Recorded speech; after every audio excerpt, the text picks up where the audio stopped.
చిలికిన తెల్లని నవ్వు నువ్వు నీ చిరునవ్వుల తోట చిలిపిగా ఆడే ఆట వెయ్యేళ్ళు నన్ను చూడనివ్వు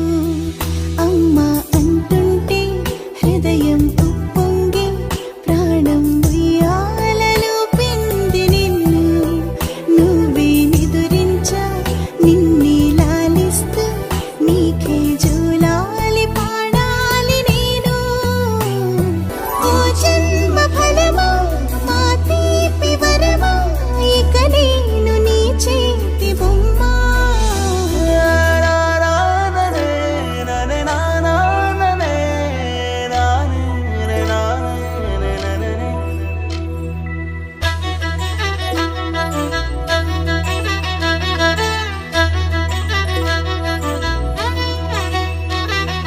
బుడిబుడి అడుగుల బుడతావు అంటూ పొగడాలి ఈ లోకమంతా నీ అల్లరంతా కళ్ళారకంటూ నే మురిసిపోతూనే ఉంటా ఈ చిట్టి పొట్టి హనుమంతుడికి రవితేజ నానారు అంట నానారిలోని ఆ మంచి నడతా నువ్వు మించిపోవాలి అంట ఇలా